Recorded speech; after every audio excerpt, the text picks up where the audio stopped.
आज अपन डिस्कस करेंगे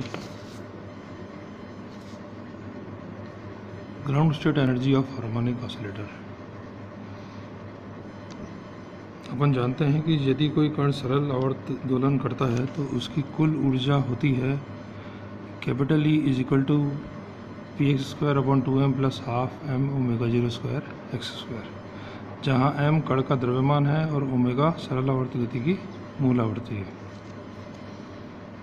माना आवर्त दोलित की न्यूनतम ऊर्जा स्तर की में कण की स्थिति x तथा संवेग px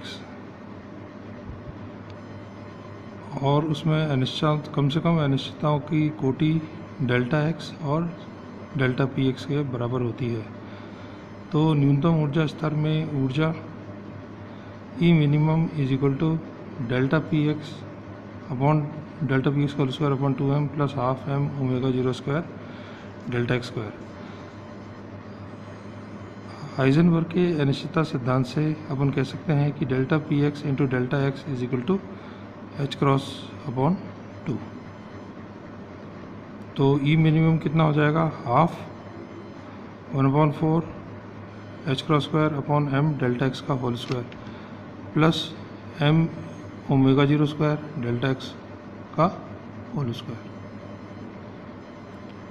अब E के मिनिमम न्यूनतम होने के लिए आवश्यक है D E minimum upon D delta x this equal to 0।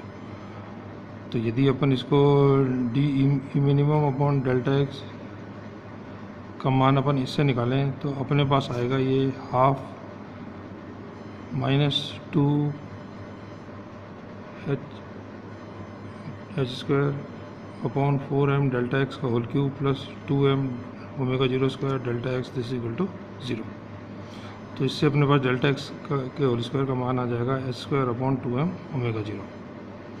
तो ई मिनिमम कितना हो जाएगा, ई मिनिमम अपने पास हो जाएगा this equal to half H cross square upon 4m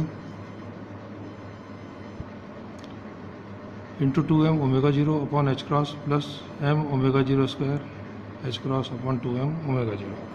और इसको सॉल्व करने पर अपने पास ई मिनिमम की वैल्यू आ जाएगी हाफ एच क्रॉस ओमेगा 0, जो कि सरल आवर्त दोलक की शून्य बिंदु energy date is 0 point energy का मान होता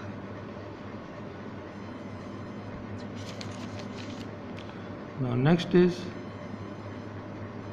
natural width of spectral lens, यानी वर्णक्रमीय रेखाओं का स्वाभाविक विस्तार। जब कोई इलेक्ट्रॉन निम्न ऊर्जा स्तर से उच्च ऊर्जा स्तर में संक्रमण करता है तो उत्तेजित अवस्था में कुछ क्षण रहकर पुनः निम्न ऊर्जा में आ जाता है। जितने समय तक इलेक्ट्रॉन उत्तेजित स्तर में रहता है वह औसत समय ऊर्जा स्तर का जीवनकाल लाइफ टाइम कहलाता है।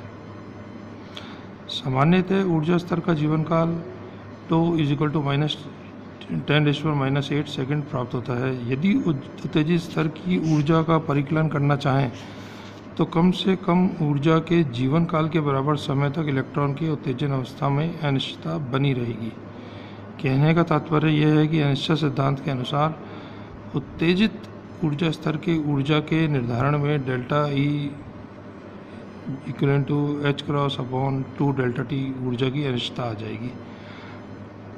अतः उत्तेजित स्तर की ऊर्जा के निर्धारण में अनिश्चितता delta E approximately h is equal to h cross upon 2 delta t।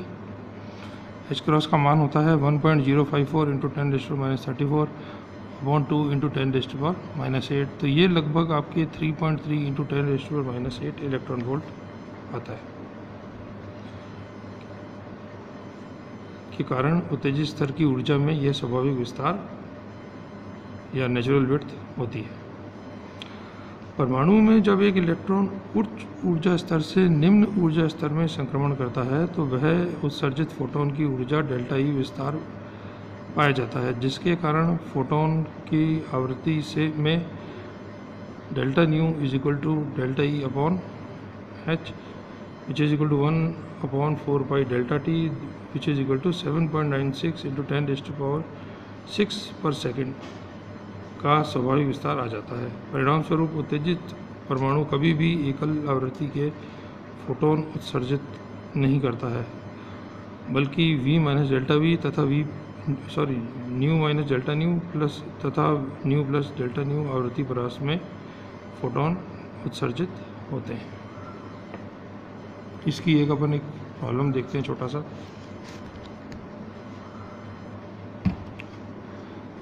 Problem है calculate the smallest possible uncertainty in the position of an electron moving with velocity 3 × 10⁹ centimetre पर सेकेंड।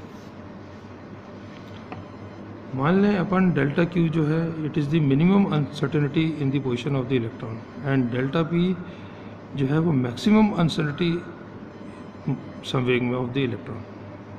तो अपन कह सकते हैं delta Q minimum into delta p maximum this is approximately equal to H cross. लेकिन delta p maximum is equal to p is the momentum of the electron which is equal to mv which is equal to m0v upon √1 minus v square upon c square. m0 is the rest mass of the electron. Now substituting this in this equation delta q minimum into delta p maximum is equal to h cross, तो अपने पास आएगा कि delta Q minimum is equal to H cross upon m0v upon √1 minus V square upon C square. So delta Q minimum will be equal to h cross into √1 minus v square upon c square upon m0v. Now h cross is what? H cross is 1.05 into 10⁻⁻27 arc second. V is equal to 3 into 10⁹ centimeter per second. m0 is 9 into 10⁻28 grams and c is 3 into 10⁻10 centimeter per second. तो ये मान अपन इस equation में रखें तो अपने पास delta Q minimum का मान कैलकुलेशन करने के बाद में 0.038 एंगस्ट्रॉम आता है।